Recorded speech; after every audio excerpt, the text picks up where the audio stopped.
और तब डिसीजन बनाना। Actual direct selling का मतलब होता है एक अच्छा प्रोडक्ट एक अच्छी अपॉर्चुनिटी के साथ मार्केट में बेचना।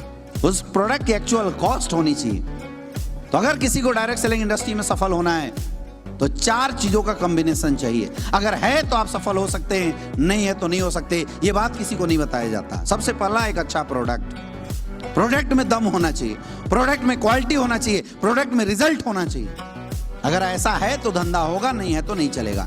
लेकिन मेरा सवाल है, क्या सिर्फ अच्छे प्रोडक्ट बेचने से सफल हो जाएगा? नहीं हो सकता।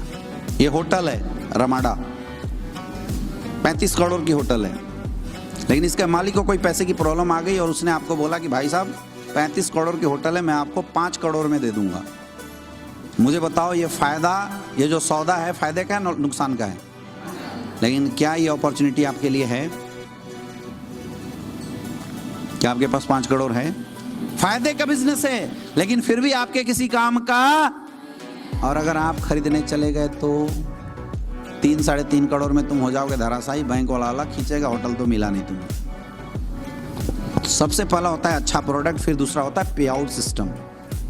आप जिस भी संस्था में काम कर रहे हैं उसकी पे आउट सिस्टम कैसी है?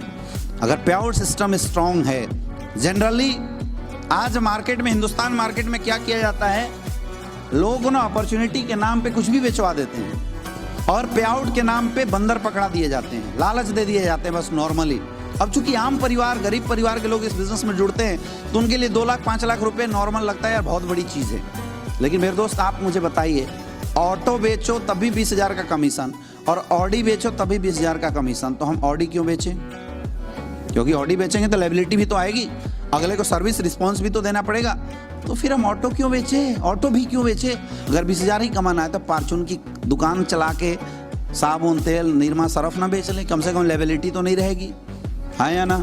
लेकिन हिंदुस्तान में क्या किया जाता है, ऑडी बेचो तभी 5,000 20,000 और ऑटो बेचो तभी 20,000 रुपए। पे आउट ऐसा होना चाहिए जो पे आउट में दम हो। आज हिंदुस्तान में जितनी भी कंपनियों ने काम किया उन्होंने फॉरेन पॉलिसी बनाई और पे आउट सिस्टम को मार दिया। लोगों की पे आउट 6-6 महीने डिले कर दिए, लोग मरने शुरू हो गए।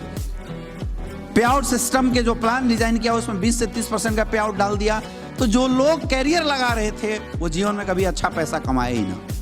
तो पहला एक अच्छा प्रोडक्ट, दूसरा एक अच्छा पे आउट, और तीसरा प्रोडक्ट और अच्छा पे आउट के बाद भी कैरियर नहीं बनती। तीसरी एक और चीज है जो आपको अच्छा होना चाहिए, दैट इज कॉल्ड एजुकेशन।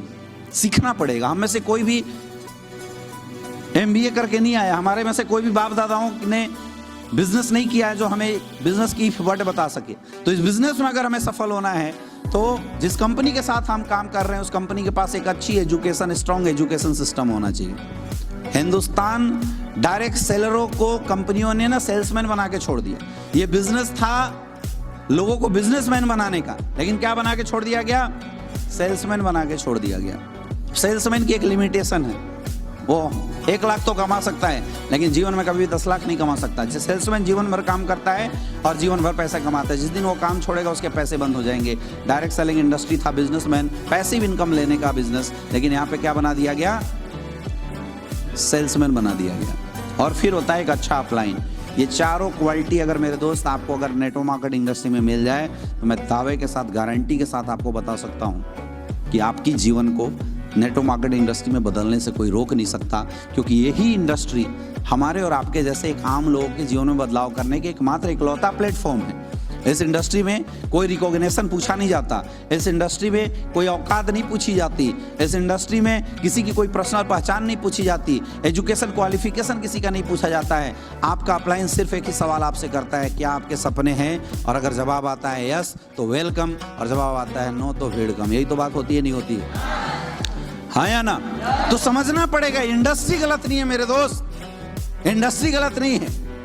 कुछ लोगों के फेल होने से धंधा या कोई भी इंडस्ट्री गलत नहीं हो जाता, इस इंडस्ट्री के साथ गलत किया गया है। तो मैं बोलता हूं, क्या बंदर बेचने के धंधे को आप डायरेक्ट सेलिंग बोल सकते हैं? लेकिन लोगों ने बोला है और ये आपको समझना पड़ेगा। इंडस्ट्री में कैरियर बड़ा है, लेकिन हमें यह समझना पड़ेगा कि किस संस्था के साथ हम काम करें जहां पे हमारी बड़ी कैरियर बन सकती है। और उसकी पहचान इन 4 क्वालिटी से किया जा सकता है। यही बात आज तक हिंदुस्तान के डायरेक्ट सेलरों को पता नहीं चला, जिसकी वजह से हिंदुस्तान डायरेक्ट सेलर यूज होते चले गए हैं। ये 4 चीज को आपको चेक करना पड़ेगा मेरे दोस्त, और आप, मैं बोलता हूं, चेक करो। एसलीपीएस वेलनेस के अंदर चेक करो, क्या एसलीपीएस वेलनेस के प्रोडक्ट अच्छे हैं? अगर जवाब है यस तो काम करो, नो तो मत काम करना। दूसरा, क्या एसलीपीएस वेलनेस की पे आउट सिस्टम अच्छे हैं? हिंदुस्तान की पहली ऐसी कंपनी है मेरे दोस्त जो लिखित प्लान में 60 से 70% का पैसा लिख के देती है। गुमराह की बात नहीं है, सच्चाई है। ये वजह है कि पिछले 9 साल के अंदर एसलीपीएस वेलनेस में 260 से ज्यादा लोग डायमंड हैं और 150 से ज्यादा लोग करोड़पति क्लब में हैं। पे आउट सिस्टम का दम है, ये पे आउट सिस्टम की ताकत है। पे आउट सिस्टम की ताकत है कि एसलीपीएस वेलनेस, जिसने धंधे की शुरुआत आज से 9 साल पहले 0 से कंपनी ने किया था, आज इस कंपनी के पास खुद की 5 फैक्ट्री है और टर्नओवर के मामले में हम हिंदुस्तान की 3री नंबर की कंपनी बन चुके हैं। और उन कंपनियों को हमने पीछे किया है जो पिछले 20-30 साल से काम करती थी। ये काम एसलीपीएस वेलनेस ने किया है, क्योंकि एसलीपीएस वेलनेस के एजुकेशन सिस्टम में भी दम है।